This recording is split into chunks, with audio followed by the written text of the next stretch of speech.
everyone. Thank you for anyone who is joining me at the moment. I know at least one person is. So, I've got at least 3 people. Wonderful. Hello, everyone. So feel free to say hello in the chat if you like. It's just for me for today because what my problem is that I keep forgetting to do the streams. To be honest, if you saw my my community post and my tweet, I had to make that stream intro last minute. I mean, thankfully there's a template. I just need to add the I just have to add different pictures every time. Hello, hi Elliot, how you doing? Hello, 3 other people. You've got 9 other people now. So at least 10 people watching. Okie doke. Oh, Elliot, if you want to join me on here, I need to send you a link to the website I'm using. I need to send you a link to StreamYard rather than this. I'd be happy to add you if you like.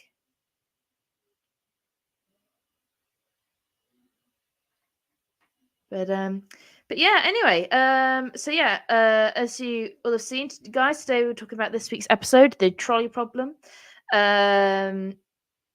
As you will have heard, I did go and see it's a number 9 episodes at the BFI, but this is one I had not seen until it was broadcast live. I'm just going to line that up on iPlayer now, just as to go in the background, like I did last time. Okay, so if anyone is in the chat, you can comment about what you thought of this episode overall. Any overall thoughts? There's 16 of you now. Hello, everybody. If you're commenting, let me know if you're watching on YouTube or Twitter. I don't think I've ever had a comment from Twitter during a live stream, because you can broadcast directly onto Twitter now. 18 people. Hello.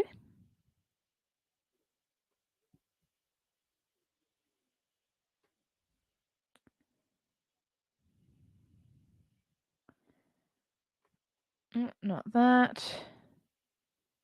Share screen. That's the one I wanted. I forget how to do this every time. It's actually ridiculous.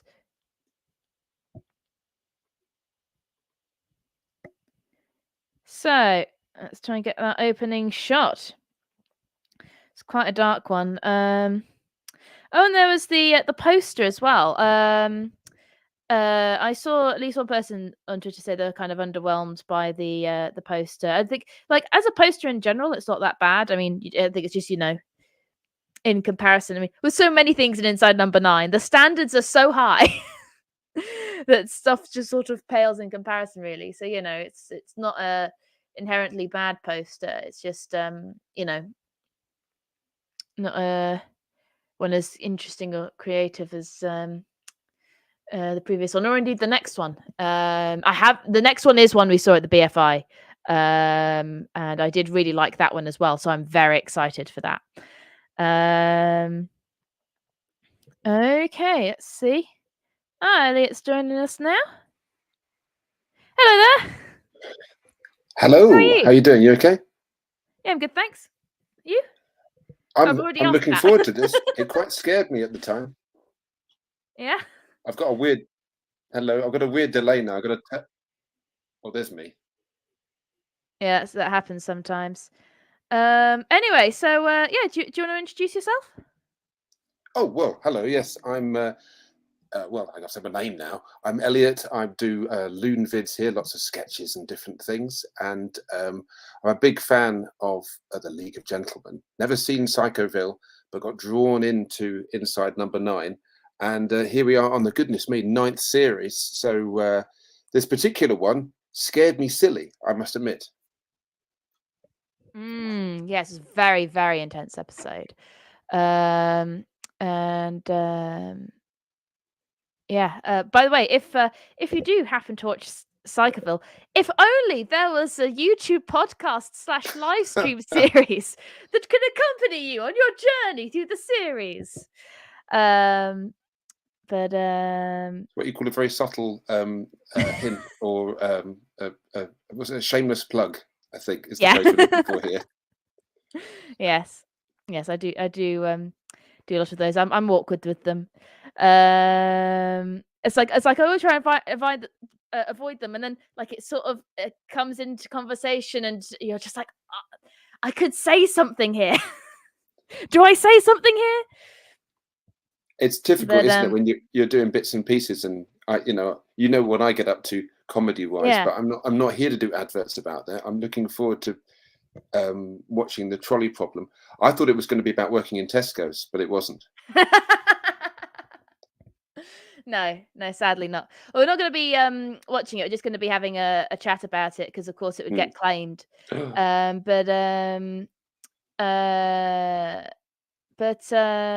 yeah, I really liked how it was quite a it's one of the more sort of play-like ones. It's the show, of course, is compared to a play a lot, but in terms of it being a two-hander, in terms of it taking place pretty much in real time, apart from the bit where they drug each other. Yeah, not a pleasant way to spend the evening.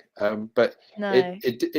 I suddenly imagined, I completely forgotten the name of the two people who are in it now. But those two, With Steve Pemberton. thank you, being in their drama school years and years ago, and imagine them doing this. I can imagine just them sitting on chairs and improvising this in front of their lecturers, and saying, not to know that years later they'd get the BBC to do it, because it felt like a little play. Yeah. Yeah, it is amazing, isn't it? Tom and Jerry, the series 1 episode about the homeless man, they'd originally written that as a play. It's I think they said it's one of the first things they'd ever written together, like sort of before the League of Gentlemen. And it was like a full 1 hour, 2 hour play. And yeah, then they made an Inside Number 9 of it. Actually, I don't know much about it, but there is an official Inside Number 9 stage show in China. Have you heard about this? Well, I saw that there was a poster saying Inside Number 9, like on stage. I got quite disgruntled that they're doing that with Withnail in Birmingham. Withnail and I, there's going to be a play version of that. Oh yeah, I think I saw a review of it in the news. Yeah, I'm sure it's been very good, but I mean, I'd love to see what Inside Number 9 would be like on stage. Obviously, not a musical. Well, it could do that. They are doing literally a play of Inside Number 9, but it's going to be an original show that's got announced about 2 weeks ago, and that's going to be in January. But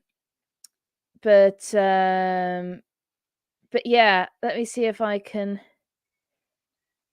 look it up. So yeah, this is in Shanghai. I think it's La Couchette, Once Removed, and Misdirection, I think. So this is a fresh, creepy stories. Oh no, these are ones that have already been done. So it's okay. So La Couchette was the one where they're on the sleeper train in series 2. Now. Yeah. Once Removed was the one about moving house that's told out of order. I think I've got this right. I'm not going to do the out of order thing on stage. I don't know how they do that. Yeah. It's like a Stephen Moffat thing where he'd sort of tell you the story from the middle, then take you back to the beginning, and then show you how it would wrap up. Of course, tomorrow he's doing Doctor Who. Well, tonight he's doing Doctor Who. Yeah.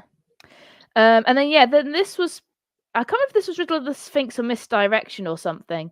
It may be completely different. I may have got this completely wrong, but I think like all these windows around the side view, so it's sort of in the where the audience is. So it's like in the round, I believe.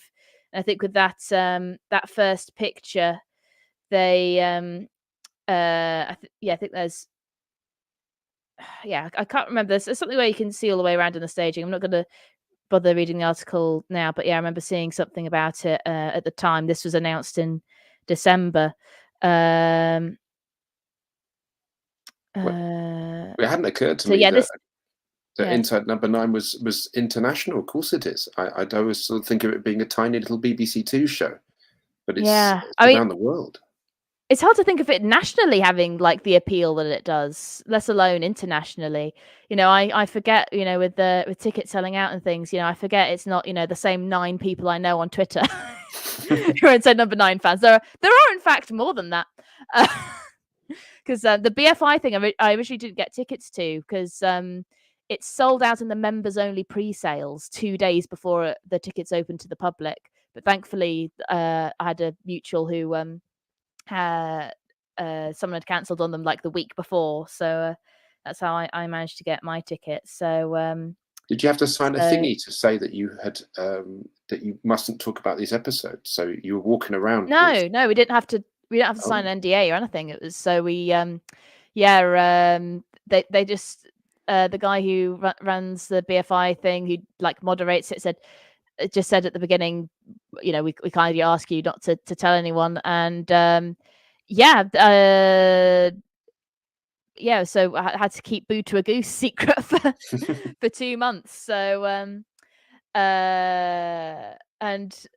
and I've told the story last week, but yeah, we then all had to go home on the train, either on the tube or on the train home late at night. Oh no! And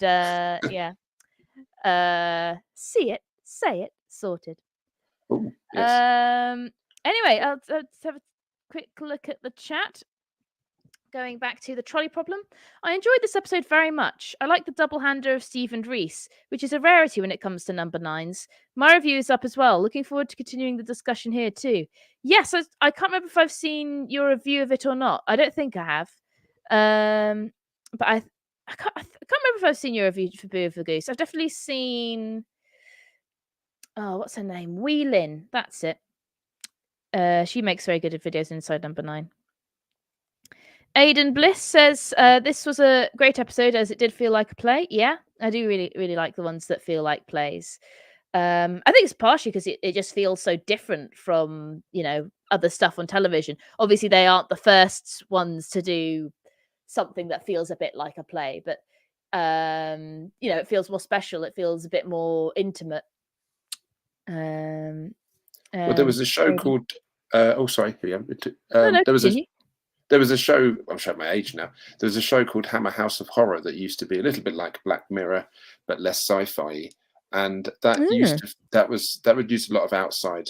Yeah, being a creepy house or a creepy this but they take you to different places each week. But what was missing was what Inside Number 9 has, which is it's the same people each week. So it's so nice to see. I wonder where who's going to be the baddie this week, but the idea that it's going to be on stage. It took some references to West End musicals. Or took out some references, I should say. Obviously, I didn't see them. Yeah, I think it's. I think part of the fascination with Inside Number 9 is obviously it's the. I think it's a major difference between British television and American television as well. Is that it's the same writers every time, which is far more common in British television. It's like next to impossible in American television because they expect so many episodes. It's all writers' rooms. Over here, there's writers' rooms for like Doctor Who and soap operas and that kind of thing. But yeah, over here for most sitcoms and most drama series has one person writing it or like a duo of people writing it, and I think that means that for better or worse, there's a sort of consistent quality there. And but yeah, it's not just they come up with those marvelous ideas. It's like, oh my god, they're in each other. There's this sort of layer after layer of sort of wonder to that. Is you're dazzled by their range as writers, and you're dazzled by their range as actors. But I like that they take you places like in a character way. I mean, when I was watching the Trolley problem and everything, yes, I thought it was suddenly going to be set in Sainsbury's, so I didn't know what the trolley problem was. So slowly by surely, it wasn't brought into the story until a little bit later. So I like that you didn't see. They did that thing of mentioning. They were slowly. The incident had happened already. The person had leapt from the bridge, but we never saw it. And I was doing that geeky writing thing of going. everything they mentioned in the first 5 minutes will have a payoff later. So I was like going, oh, ticking off the sun, the bridge. In my brain, I was going, is this going to be like, not as normal as it seems? Is it going to be, virtual reality? Is it going to be an escape room gone mad? But it wasn't. It was a nice, ordinary, contemporary, domestic, if you like, which would made it feel much more real, which I like. Sometimes it's nice to be scared in a real way. Yeah. Joshua Williams, agree, definitely excited for the stage fright show. So yeah, the stage fright show is going to be an original show that Reece Smith and Steve Pemberton are going to do in London. Which I don't know if there's any tickets left for that. But yeah, that should be interesting. I know it's the same director as the guy who directed Staged with David Tennant and Michael Sheen.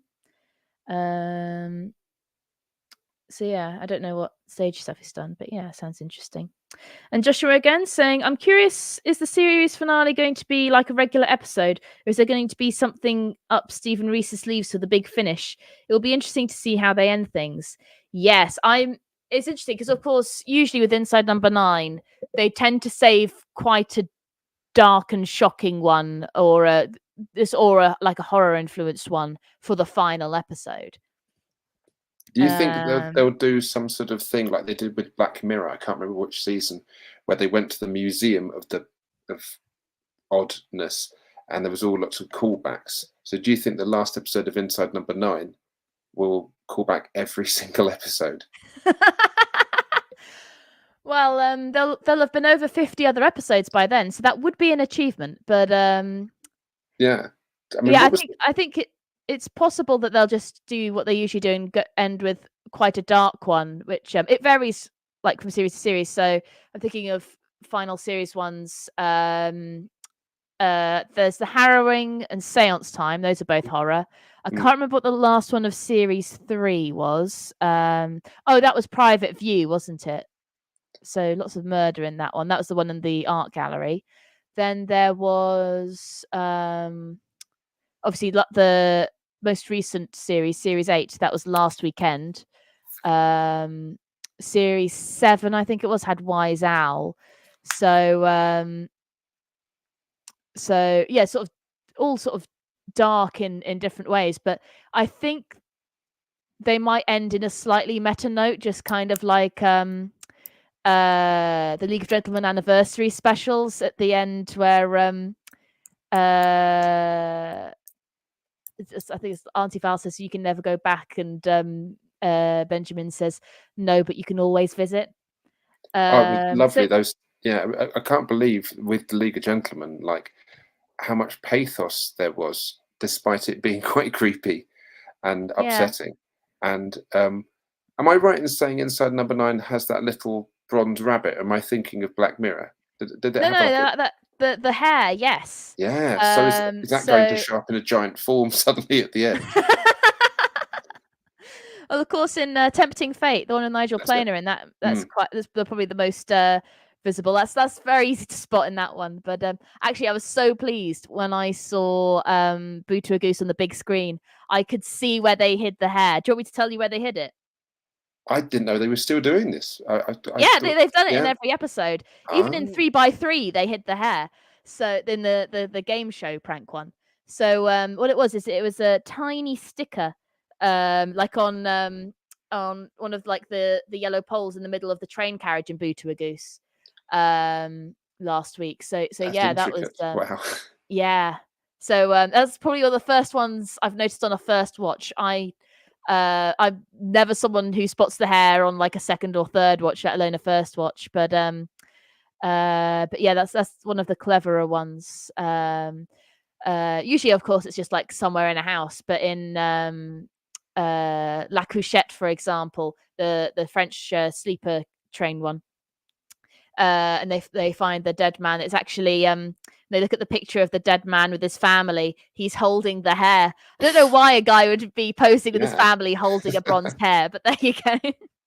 But of course, it's so small that you don't really notice it. So I tried to ask about the 3x3. Was it a mascot? in that? Did they put it? How did it appear in that So what episode? they thanks to I think she changed her channel's name to Misk MP4. She's changed her channel name a few times, but she posts a lot of sort of Inside Number 9 interview compilations and stuff.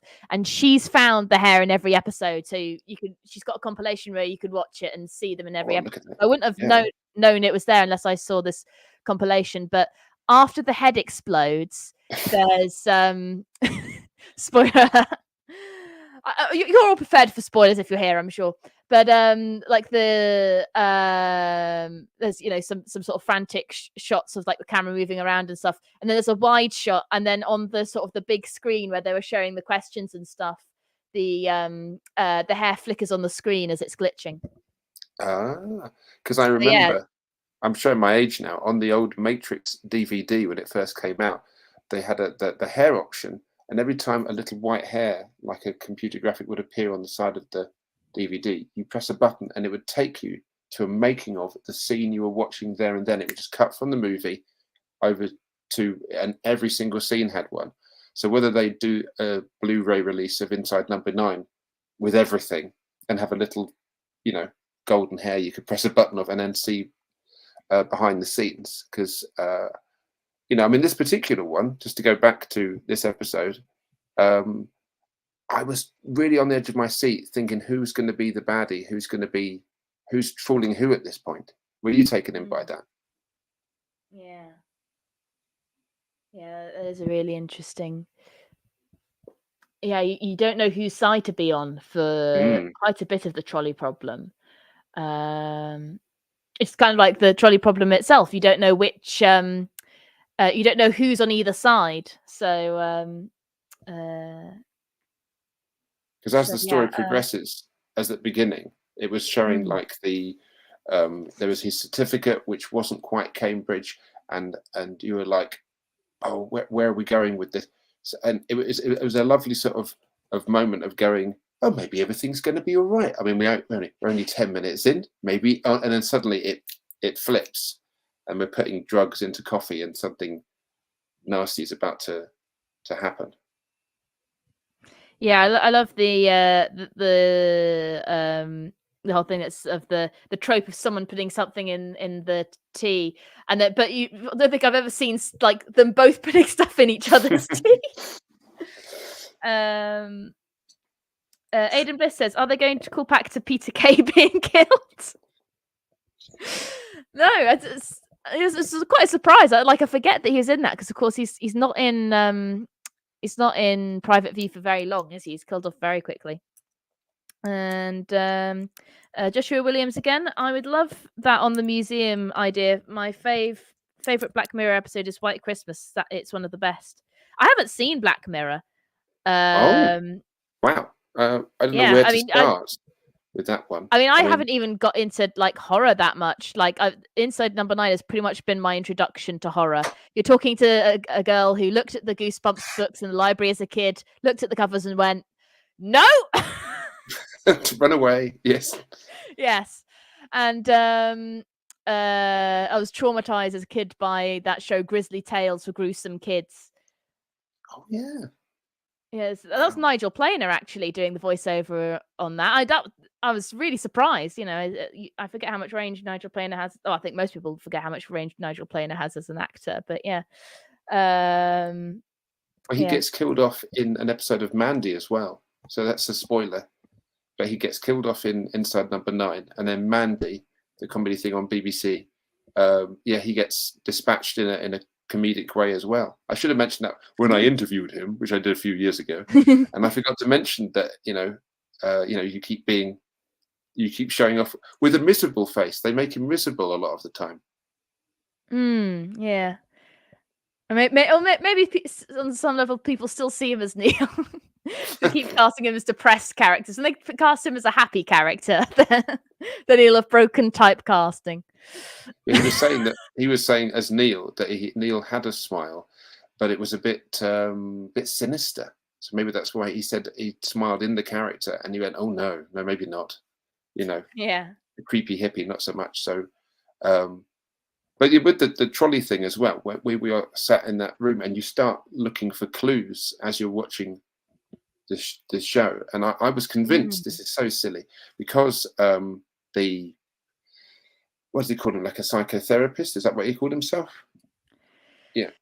Yeah, I think so. It's definitely some kind of therapist. Yeah. He was wearing white, and I was going, "Oh, he's an angel," and I was like, "Oh, he's a devil in disguise or something," because you start having abstract thoughts because it's that kind of show. But it turned out that Oh, continue. I was going to say, because I thought for a minute that he was going to be like an evil god or something, because he had a beard and he had his when we first saw him, he had a white jacket on, and I was like, oh, this will be well, showing my age now, this was going to be a homage to It's a Wonderful Life, where James Stewart tries to jump off a bridge and he's sort of rescued by an angel without any wings. I thought, oh, maybe they're doing a twist on that, but then I couldn't find any references to trolleys in I was desperate to work out what this trolley thing was about. I was still thinking, you put a coin in and it doesn't let you, you got to keep it in Tesco's or Sainsbury's. Other places are available. Sorry, I was getting too literal about the whole thing. So when they said the trolley problem, I felt like such an idiot. Yeah. I was like, oh, hang on a second. It's something intellectual. Yeah, it's kind of like in your head you're doing that bit in the IT crowd where Roy goes to Douglas's house and to watch a zombie film, and Douglas goes, oh yes, this is the one with the big twist, and the film starts. It's like, maybe it's all a dream. Maybe it's just in the future. Maybe it's just in the past. It's like, can I just watch the film, please? I think we all do that to a certain extent with Inside Number 9. But anyway, going back to the whole black and white thing, somebody on I'll mute this. Someone on Twitter, I think, pointed this out at some point. In a minute. And here it is. He wipes the white off the chess set. Ah. So it's like he's lost the game. And of course, Drew says that he likes playing games, so that's interesting. Drew was Reece Shearsmith's character. Anyway, Joshua Williams again. I felt a degree of distrust to both characters, especially Blake, when he drugs the tea upon finding out Drew had a gun instead of calling the police. Yeah. He's because they both come across as quite vulnerable and quite likable, but of course, because it's Inside Number 9, you're like, oh, I mustn't start liking people. They're going to turn out to be horrible. Yeah, because you just think, oh, at least like, oh, thank goodness he's escaped. Oh no, wait, he's a meanie or he's a baddie, and it is that thing if you've got, you're 5 minutes in and you're trying to do guesswork. And then you're I remember sort of being halfway through the episode. What is it they say? I'm not particularly keen on. I do love writing, but I'm not particularly keen on writing to type or writing in a particular way. But apparently by page 11, some incident should have happened that affects the whole plot. Yeah. And I was watching it going, oh, we're 11 minutes in, and then something else happened. So it was sort of. Though I remember the ending. I mean, people watching this must have seen the whole thing, I guess, probably. Massive spoilers. So the bit where, like, his son is buried in a box somewhere with a phone, which is reminding me of that episode of Toast, to be honest. And but somebody, I'm thinking, even if you haven't got a number on it, can't you track the phone? Couldn't they? I mean, if the phone is, I don't know. I thought he could still rescue his son despite somebody going up in flames. Is his son rescuable, or is technology not that far in advance that we could find a phone even if the number is unidentified? Yeah, I mean that's a good question. I mean, obviously, there's the fact that he's buried means that's less likely. But then again, the phone signal was good, wasn't it? But then of course there's the thing of time. There's calling the police. There's getting police on the number. Then there's the police tracking them down, and there's the thing of that they would be able to do that in time. I'm trying to remember how in Toast of London he escapes. Toast ends up. I don't know. Have you watched Toast of London? I've seen a bit of it. I couldn't really get into it, so yeah, I haven't seen much of it. But yeah, without spoiling, one of the main characters, Matt Berry, ends up being buried alive and trying to ring his agent, and his agent is sort of like, just trying to get him a job. And he's like, "I'm buried alive, for goodness sake." And I was thinking, like, again, showing my age of old thing, happens to Buffy as well. Buffy the vampire gets buried alive, but she punches her way out. So again, this is a very old program, so hopefully I'm not spoiling anything for anybody. Yeah, I'm sure most people know of Buffy the Vampire Slayer, at least. Anyway, speaking of horror, there is a show by Charlie Brooker called Dead Set in the Big Brother universe. Yes, the one with Davina McCall. Oh, is that the one that's like a Big Brother but a horror film? It is. It's very scary. Yes. I've got that on DVD somewhere in a cupboard.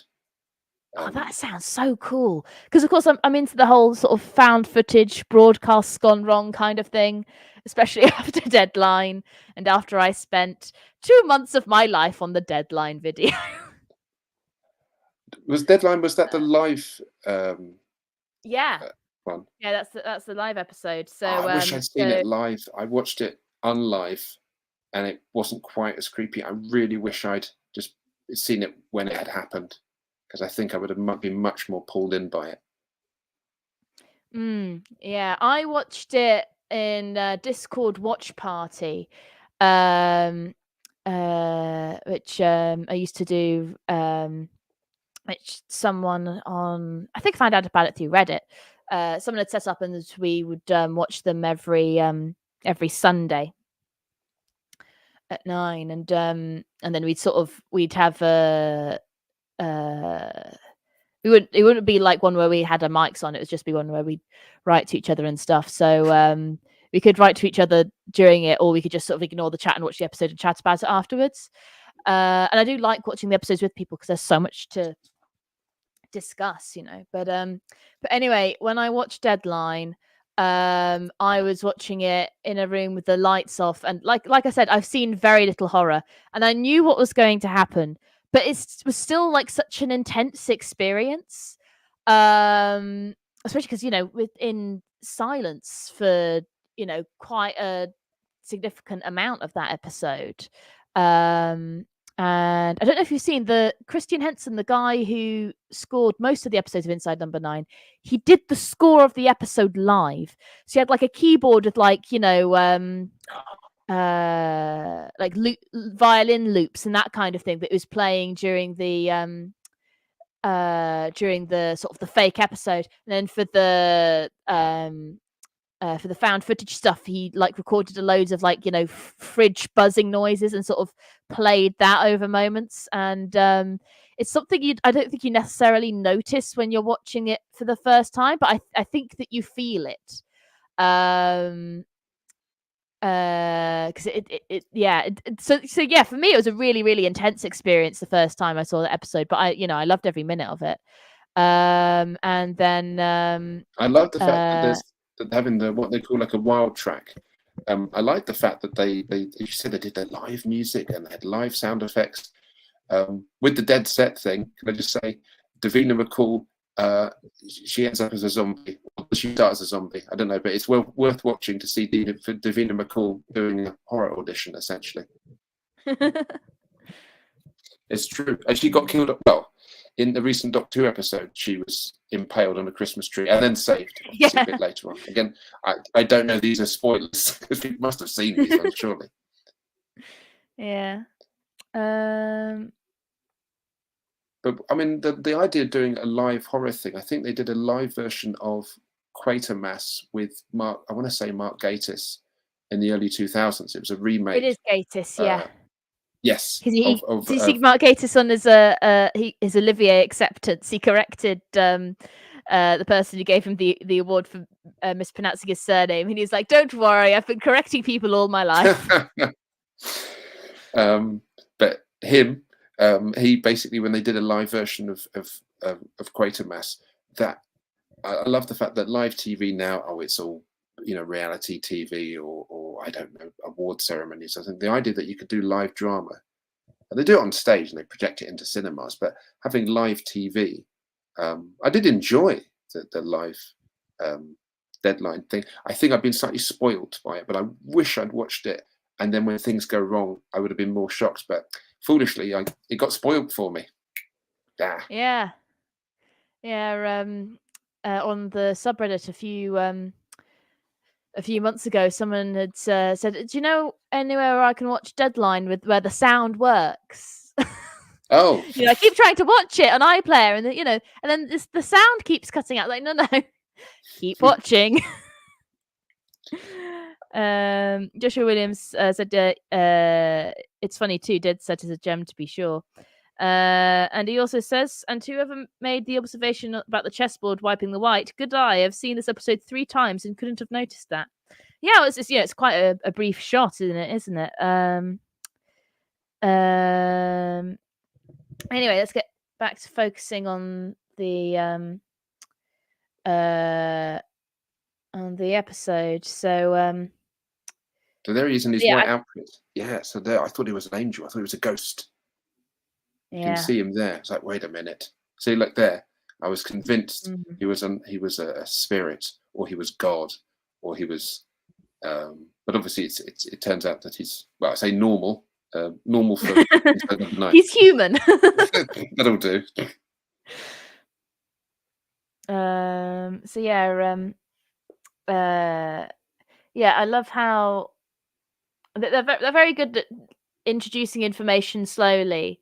That's seeming too obvious. I love they didn't start the episode, the first lines being something along the lines of, "Well, it's a good thing I saved you from jumping off that bridge."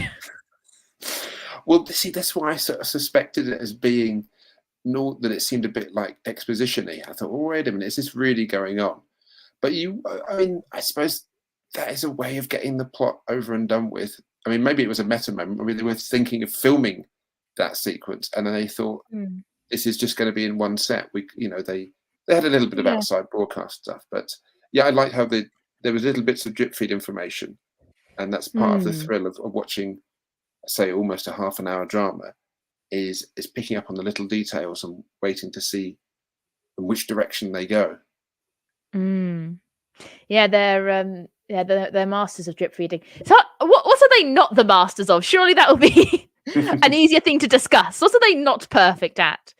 Have they not been on Strictly I don't yet? think I have an answer. I mean, can they dance? Well, they can. I remember seeing them dance in the episode where they played the two comedians, and they were enchanting doing that. One of my favourite episodes. Yeah, they're definitely good dancers. And there's the Superman dance, but of course you haven't seen Psychoville. I should give it a go. Yeah, definitely. It's it is kind of halfway between Inside Number 9 and League of Gentlemen. It's the characters are sort of more grotesque, but it's kind of like series 3 of League of Gentlemen, where it's kind of more story based, because you're following 5 different storylines. And you're following these 5 characters who don't seem to be related at first, and some good little bits of drama here and there, but I would say it's mainly a comedy, and Dawn French is fantastic in it. I'd pretty much not seen Dawn French in anything apart before Psychoville, because I'd seen bits of Vicar of Dibley on TV and on Gold and stuff, but yeah, I hadn't really seen her in anything before. I hadn't seen her in Comic Strip Presents or anything like that. And yeah, she's really, really brilliant in Psychoville. It's quite a demanding role, but it's quite a funny role, but there's quite a lot of sadness to her character, and she pulls it off brilliantly. So yeah, she is great in it. I do feel with the trolley problem as well. I kept thinking that there was going to be the arrival of a like a Nigel Planer or a Dawn French or something like that, but it was just a two-hander. So it was that moment of, was the sun going to show up? And I kept thinking, like, is it just going to be a battle of wits between them? So that the moment that one of them wakes up, the professor, the psychiatrist, wakes up and he's tied, his hand is caught. You're just like, where are they? Oh, our hand isn't coming off, is it? You know, like there's where are they going to go with this? You know, there's always that Yeah. look away moment of going, you know, because it's not always it's tense. It's a psychological Mm. drama, but sometimes, you know, something horrible can happen. Obviously, it does at the end. So I kept thinking at the beginning, you know, is there going to be a reference to in these opening scenes? Do they mention fire? Do they mention flames? Do they mention burning? Because sometimes they have little meta moments, but it comes out of nowhere. The ending is just like, no, Mm. no, don't. And you know, the vision in his glasses of what has happened. Yeah, it's very well done. And also it's not the thing of the reflection in the glasses is you get Steve's character's reaction, Blake, isn't it? You get Mm. Blake's reaction as he's, you know, watching this terrible thing and also hearing his son dying, and then it's an incredible shot. It's not too graphic, the guy burning to death, and also it's probably good for the special effects, because you don't have to, if they were actually showing it, they'd have to worry more about how the effects look. There is a similar moment in Psychoville where there's it's I'm not going to be quite nondescript, but it doesn't really give away spoilers. But yeah, there's a bit where a scene ends with an explosion, and the characters are watching it like on CCTV footage or something. And it's like, yeah, but by making it CCTV footage, especially back in 2011, was it? Mm. Yeah, 2011 was series 2.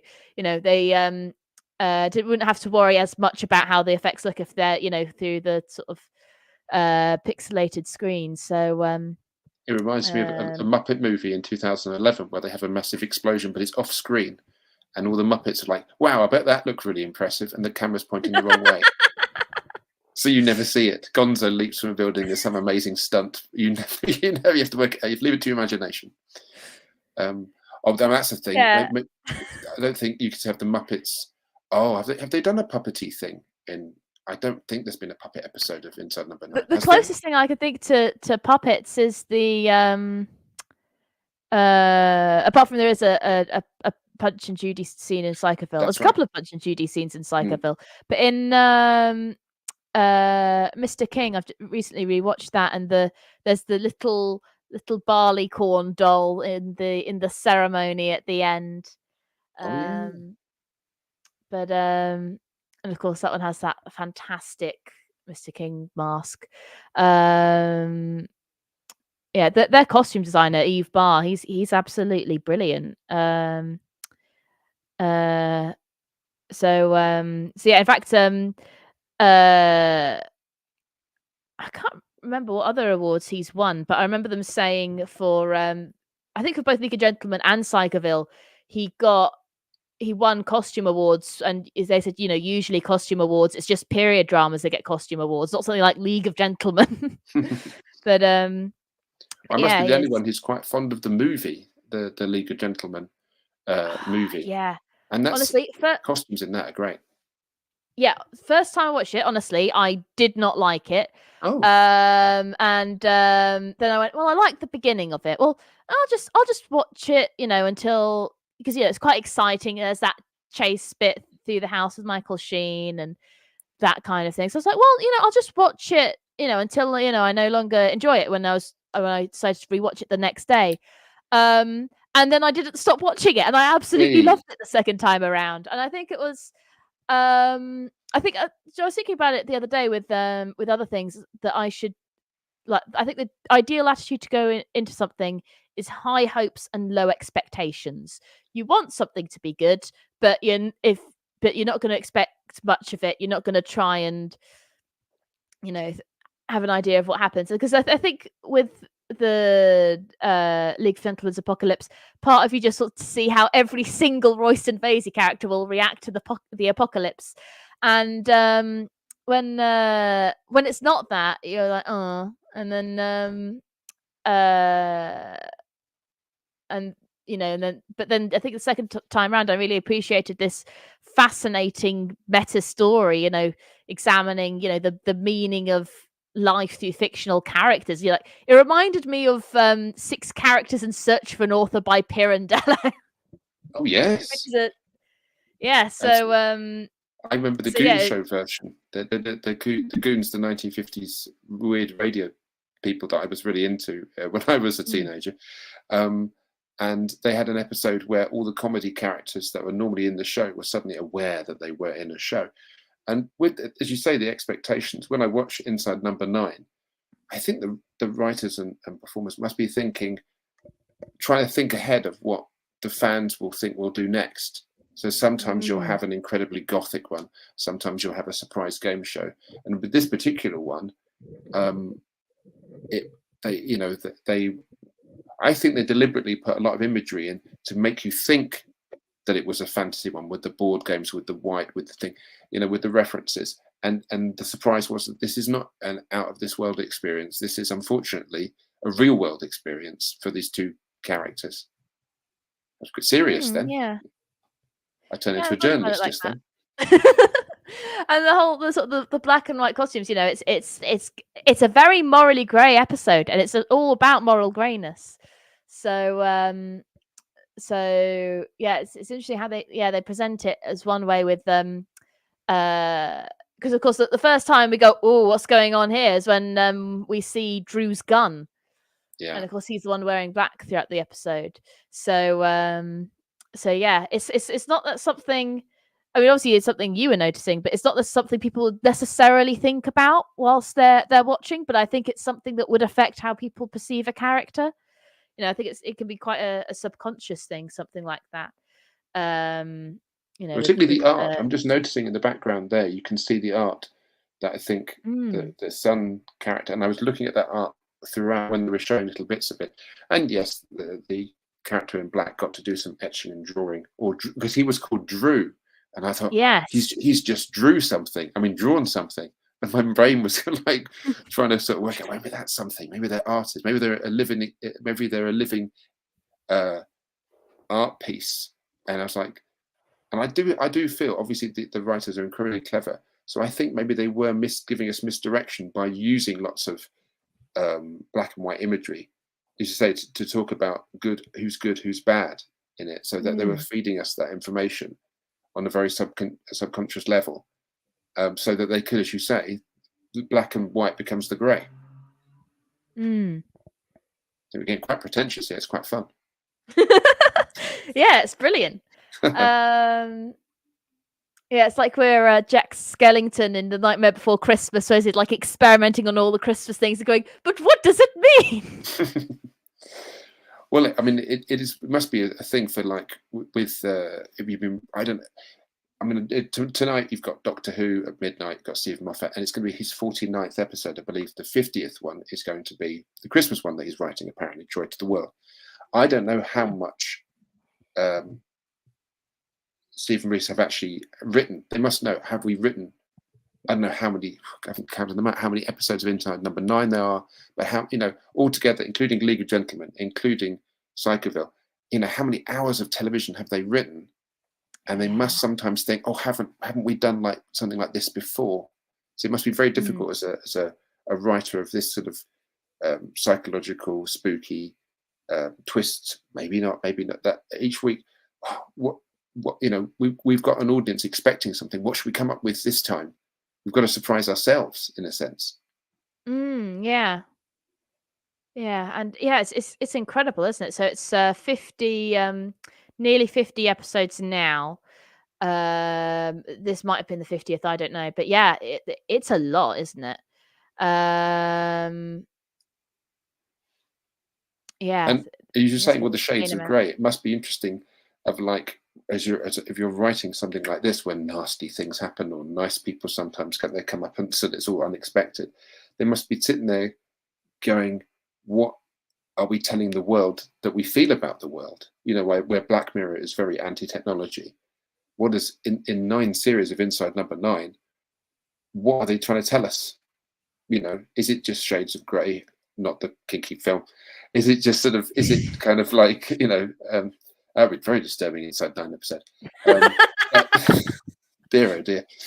But so yeah, after this 9 series, we're 2 episodes in. What are they trying to tell us? Because as a writer, even myself, when I write comedy, I'm sure I'm saying something. So what when it comes to as you say, the finale, the final episode, I assume it's going to sum up everything. I think they're going to have an episode that doesn't have every guest star in, but I think this series will be amalgam, if that's the right word. It's going to sum up all 9 series. What they're trying to say, what the nature of the show is, what the nature of reality is for a writer. Yeah. Amalgamation? Is I that the word, or have I made one up? I can say it, but I can't spell it. There you go. So that's all right. I've got the opposite problem with words. I can spell them and can't say them. Okay.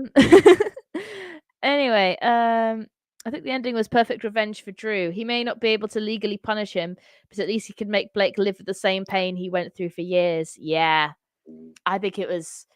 Yeah, it was such an interesting thing, because of course, if he just told him said, "Hey, if you write down this confession, your son will live," then the guy would have done it. But he needed him to make the moral choice of whether or not he's going to do it, not for just to save someone he loves. He just needed him to make the right decision. It's like with the trolley problem. It's like it doesn't matter who it is. It's just what would you do?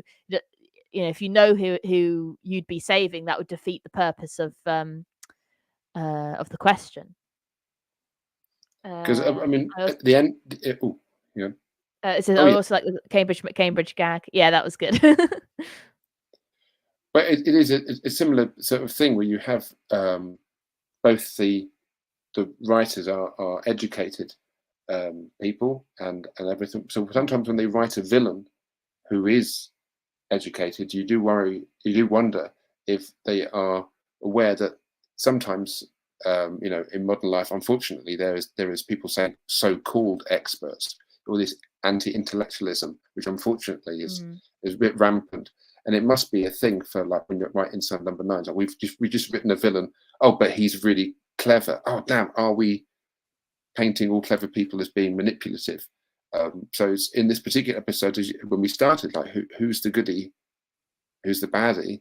But as you say, it's not as simple as that, which is probably what they're trying to say in this episode. Is there aren't easy answers when it comes to what people care Going back to about. what you're saying about whether or not a third character would come in, I'm trying to think now. I mean, we hear audio of 2 characters. We hear the recording of the daughter, and of course we hear the son on the phone. But I'm trying to think of the Inside Number 9 episode where it is a complete two-hander, where there isn't a third character that comes in at any point, because obviously Bernie Clifton's dressing room. I'm gonna mispronounce her name. In my head, I'd look at her name and I go, Cyan Gibson. No, it's like Sean Gibson. That's how you say it, isn't it? Yeah. She comes in at the end of Bernie Clifton's dressing room. Yeah, I can't think of like an episode that is a complete two-hander like that. I'm sure that doesn't mean that that there aren't any. I'm sure there are that I can't think of right now. But yeah, wouldn't but yeah, that is interesting. It was like a proper two-hander, like a proper it really did feel like a play, even more than a lot of other ones. I'm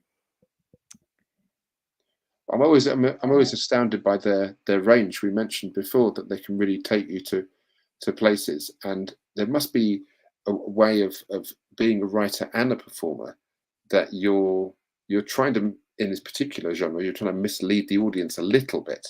So as we mentioned earlier on, you kind of like the characters that you're with, and then there's a moment of going, oh no, they're not as likable as we thought, because I mean, nobody's perfect, and that's that whole thing of watching these 2 characters, who is manipulating who, and particularly right towards the end, where like there's a horrible, a bit like, again, seen The Wicker Man, there's an inevitableness about to happen, particularly with flames in The Wicker Man. It just suddenly occurred to me, but it is a moment of when you're in that location,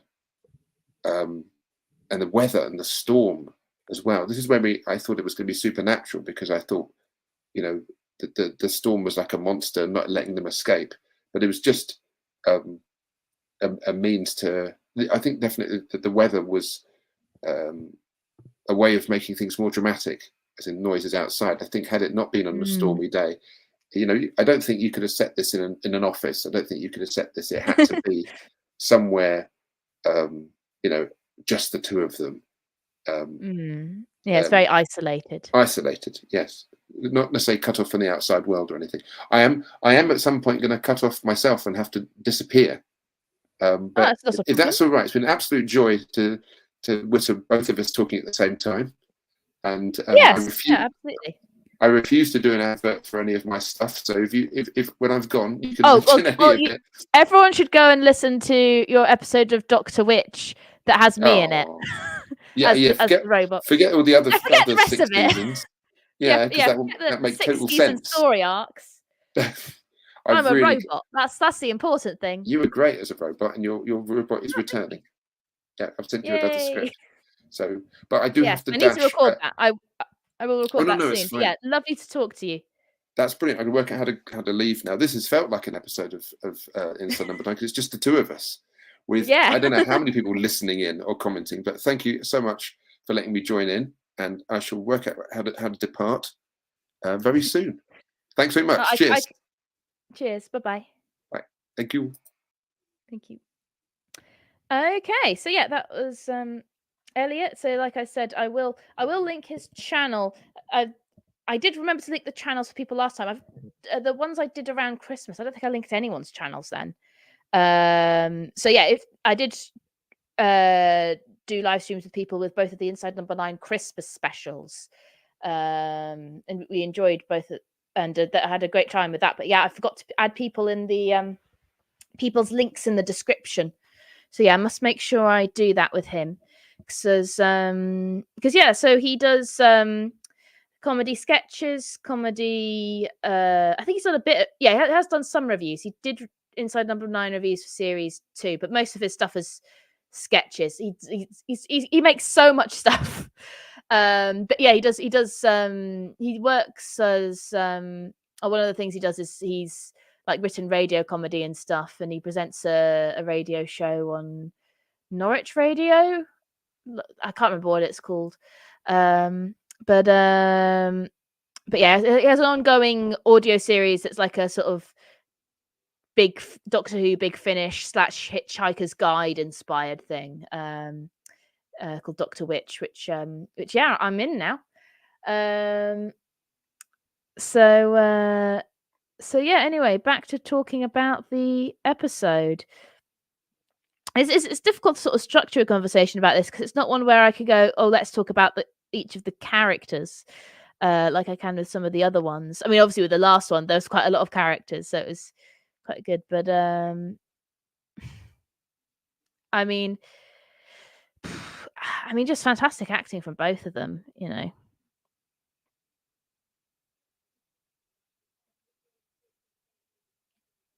That laughter therapy section was quite tense, wasn't it? But yeah, so it's one of those episodes that has quite a lot of twists. There's episodes where there's one big twist that sort of it all revolves around. There's some episodes where there's 2 twists. I think I'm considering making a video essay on it, actually. So yeah, let me know if you'd like to see that, a video essay on the different types, because no 2 episodes of Inside Number 9 are the same, but the sort of structure of where the twists come in, there's a couple of patterns, not a pattern with which you could predict a twist, but with which someone could use it to learn how to pull off a twist themselves. Actually, I was watching. It's annoying. Elliot says, "Is it still here?" Because he'd know what this is, probably. But as a lot of you know, I've been watching a lot of 80s comedy recently, and I saw, what's it called? Happy Families. So it's which is an 80s comedy series written by Ben Elton.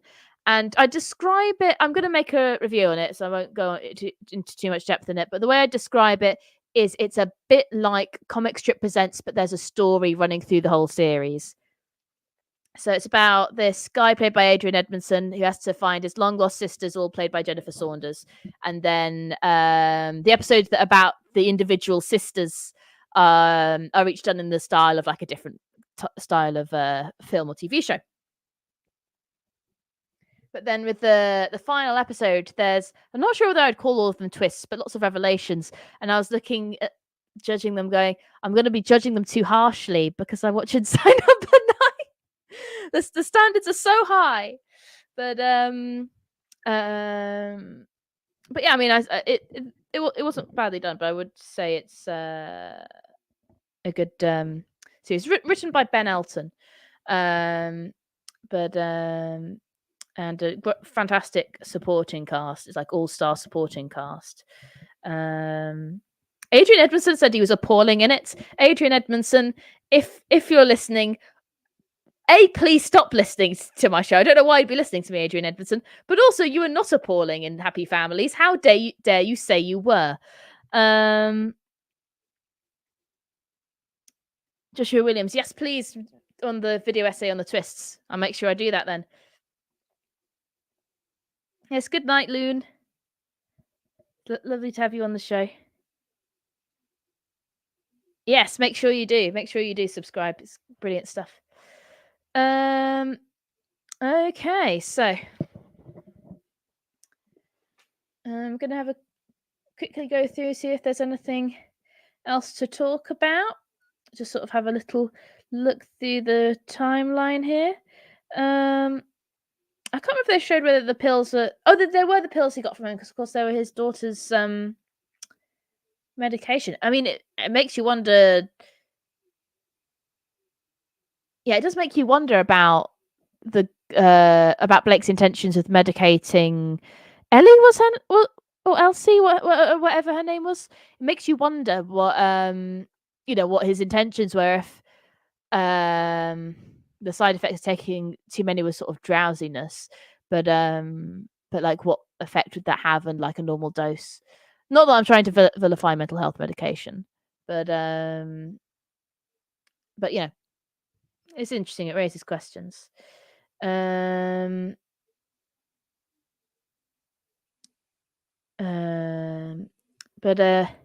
Also, I see if there's anything else interesting here to talk about. I'll just give you some channel updates.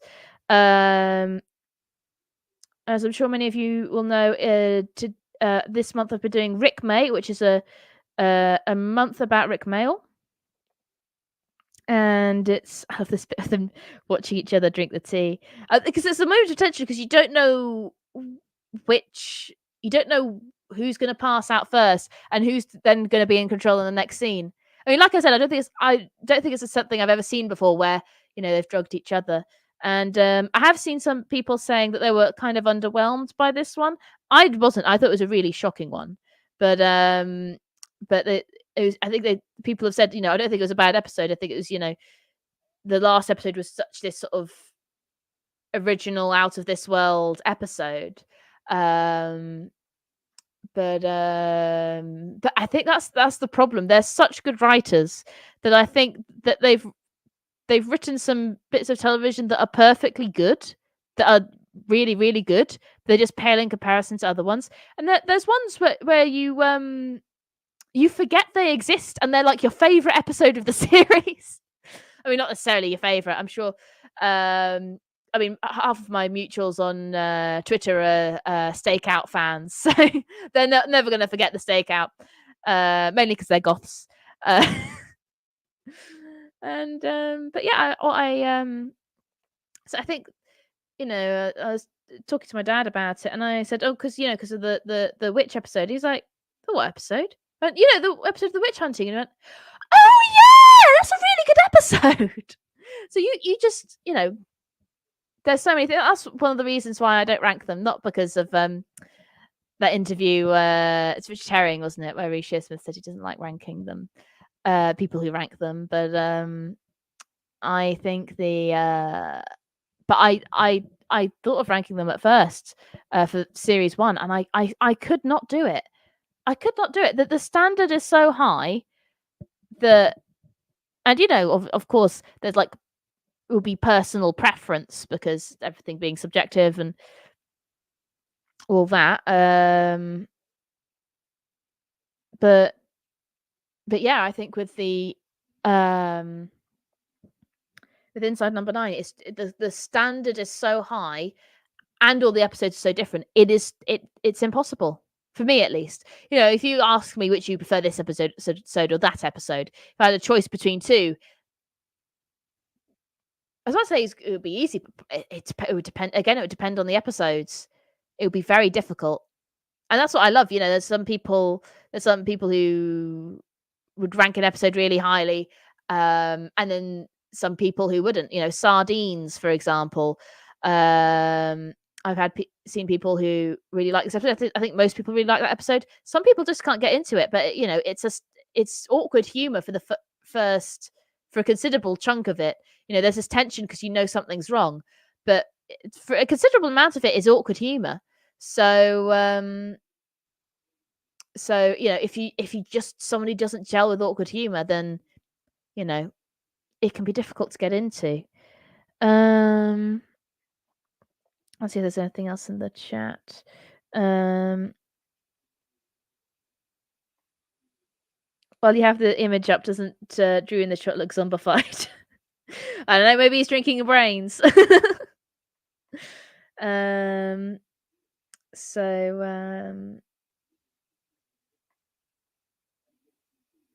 yeah, 44 people watching now. I don't know how many of those are Twitter. It says 38 on Twitter, which seems like far too many. Because I'm just checking on Twitter now. It says 38. That sounds like far too many to me. I mean, obviously the more the merrier, but yeah. Oh, by the way, if anyone's wondering why I'm doing this today instead of on Thursday, I realised 9 o'clock on Thursdays is, of course, when Taskmaster is on, and of course, if Steve Pemberton's in it, a lot of people are watching that. So, I mean, I suppose I could do 8 o'clock on a Thursday, but of course, then or 7, but of course, 7 people are eating. So, but anyway, enough of my rambling. I'll try and finish my channel updates while I go through this. By the way, the drawing, if you want the drawing that Reece Shearsmith drew in this scene, you can buy it. You can bid for it in an online auction.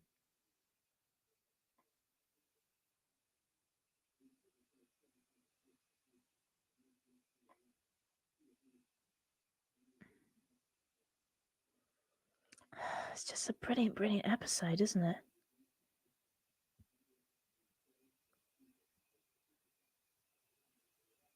So yeah, channel update. Rick May. I was thinking of doing the next. So obviously the new video for that came out today. Filthy Rich and Cat Flap. Spiritual successors to the young ones, also starring Rick Mayall, Adrian Edmondson, and Nigel Planer. Also written by Ben Elton with additional material from Rick Mayall. I go into that in the video, and then next week's video is done. I've already announced that it's going to be Grim Tales.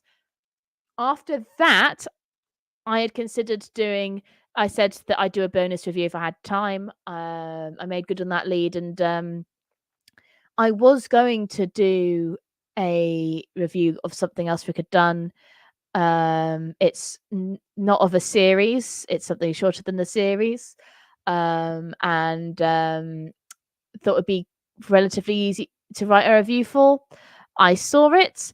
No, this is not going to be an easy review. I mean, I knew it would be like whether or not I fell on the thumbs up or thumbs down side. I knew I'd have a lot to say about the film. From what I'd heard, because I knew it would be it's divisive. If I'm sure most of you know which one I'm talking about, but I'm not gonna spoil it because then people get disappointed. But yeah, oh my god, I do not have time to emotionally process that in like 2 weeks, let alone write, edit, record, and edit a review of it. So what I'm going to do is I'm going to stick with my original plan and do the 5th video of the month, because there's 5 Fridays this month. The 5th video of the month is going to be a sort of out of context kind of video of Rick Mail. It's I literally made it for fun whilst editing. It just seemed so right to do. But so yeah, I hope you guys enjoy that. I am going to do another Rick May next year. But if you want me to cover anything else he's been in sooner, please let me know. Obviously, next year I'm going to focus on things he's been on. Apart from this secret bonus thing that I'm going to say for next year, I'm not exactly sure what I'm going to do for next year. I definitely want to do a big series, so I'll probably cover Bottom or New Statesman. Of course, those are the 2 other big shows that he did. But yeah, if there's anything else you recommend with him in, let me know. Then I'm going to be doing more comic strip stuff. I forgot to say, I don't think I've said on socials at all. On Sunday, I went to, you may remember I went to a comic strip event in London. That tour is still ongoing. The final dates are in June. There's some this weekend as well, so definitely look into tickets for that. Because it's so much fun, you guys. And yeah, anyway, I went to one with Alexi Sale, and it was the Strike and Bad News tour. Let me know if you want me to do a stream chatting about that like I did before, but hopefully a shorter one. But yeah, very quickly met him and got an autograph and stuttered the whole time because I was so nervous. But yeah, very lovely guy.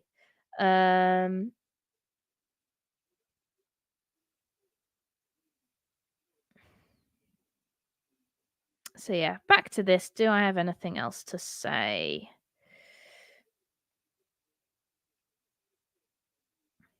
So yeah, it's one of those ones where there's so many twists. You may see some of them coming, but you cannot see all of them coming. There are just so many. Same with Riddle of the Sphinx. There are so many twists. I had part of Riddle of the Sphinx spoiled. There's the YouTuber who obviously I won't mention because they are still a good YouTuber, but they did a video on why people should watch Inside Number 9 that included that opened with a really late twist in Riddle of the Sphinx. And I'm like, what are you doing? And I hadn't seen Riddle of the Sphinx at that point, I'd like to add. I've seen all of Inside Number 9 now, by the way. I can't remember if I said, but I was just like, come on. If you're going to make a video to persuade people to watch something, you do not include spoilers.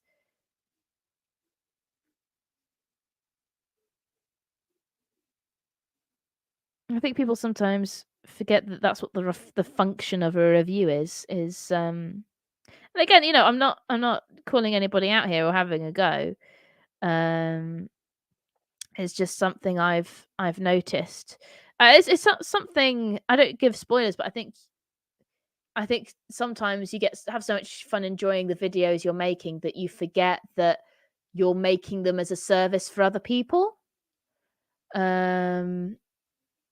I don't know if I'm making sense like that, but yeah, sometimes you go, am I spending too long amusing myself? I mean, I don't make many jokes, but that's an example. Oh,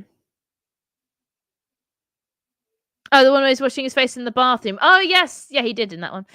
Look like a zombie in that. Hi Ross, how are you? I'm about to wrap things up, but if you want to add some comments, I'm happy to discuss them. Thoughts on the episode overall? I thought it was a really strong episode. I thought that there were so many twists that you couldn't see all of them coming. And it was an amazing little two-hander. It felt very much like a play because it was 2 people in a very small space with and I was saying I don't know if I can't even think of an episode where it's like a complete two-hander like that, where there isn't like, and there's ones where they're mostly two-handers, but there's some kind of third character that comes in at some point. But the only character we hear that's alive is on the phone, because of course there's recordings of the daughter. So yeah, I really loved this episode. It's a very shocking episode, a very thought-provoking one, a very impactful one. Yeah, I loved it all around. Are you going to be doing the films of Rick Mail? I love the film Drop Dead Fred. Like I said, not this year, but maybe next year. Certainly a lot to talk about with that one. Okay, I'm just going to say it. The film I was going to do this month and didn't is Drop Dead Fred, because, oh my God, it's such a complicated thing to talk about. Oh my God. Oh my God. We are not ready to talk about Drop Dead Fred. Spoilers, grr. Hello. Yeah, talking about the when channels go spoilers, it's annoying. Hello, Lisa Campbell. I got a bit annoyed with my dad while watching this episode because he was getting the twists before they were revealed. Oh, was he saying them out loud as well? Because if so, that's really annoying. I was saying earlier on the stream, it's like that bit in the IT crowd where Roy's at Douglas's house to watch that zombie film, and the film starts and Douglas goes, it's the one with the big twist. Maybe it's all a dream. Maybe it's set in the past. Maybe it's set in the future. Oh, Lisa, I'm so sorry. That must have been so annoying.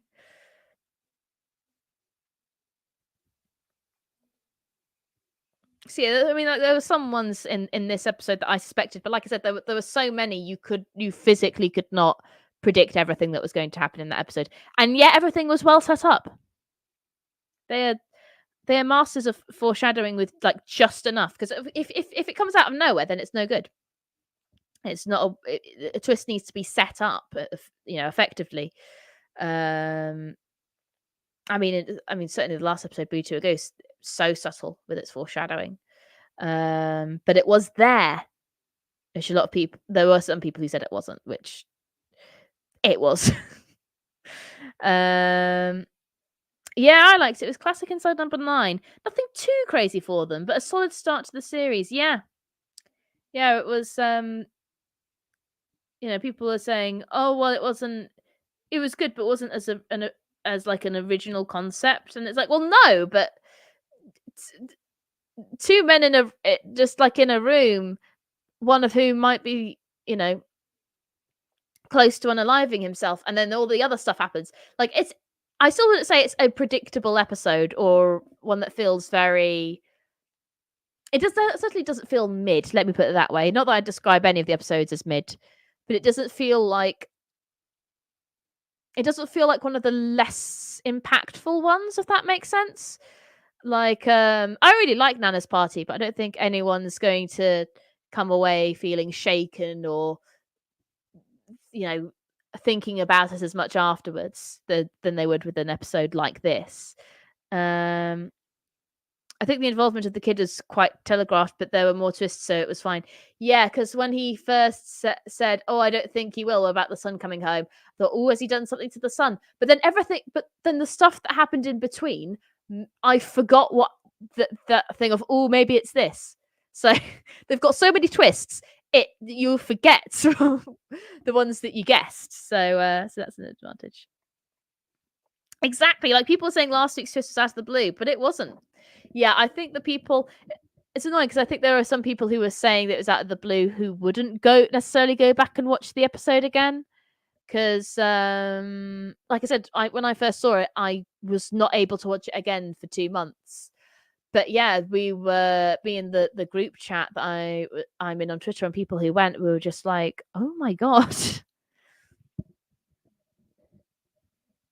It was, we were then discussing things about, Jerry being a replacement and that kind of thing, which I don't think I can't remember if I even realized that he was a replacement by the end, I thought he was just working with them, but yeah, he's a replacement by the end, isn't he? Definitely, but yeah, it fit in thematically well, so well with the episode.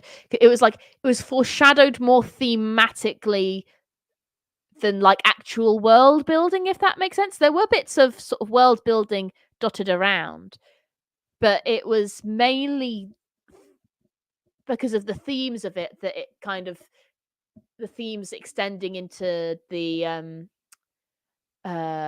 sort of the speculative fiction dystopia sci-fi thing. I think that's why Boo to a Goose, did work. Right. Well, I think I will end in a minute. So yeah, if anyone else wants to add something, they may.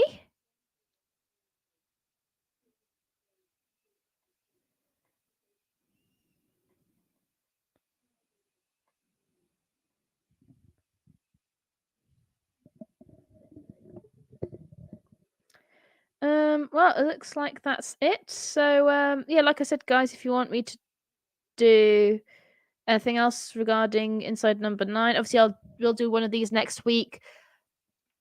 Probably on a Friday. Obviously, like I said, Thursdays are a bad idea because Steve's on Taskmaster at 9.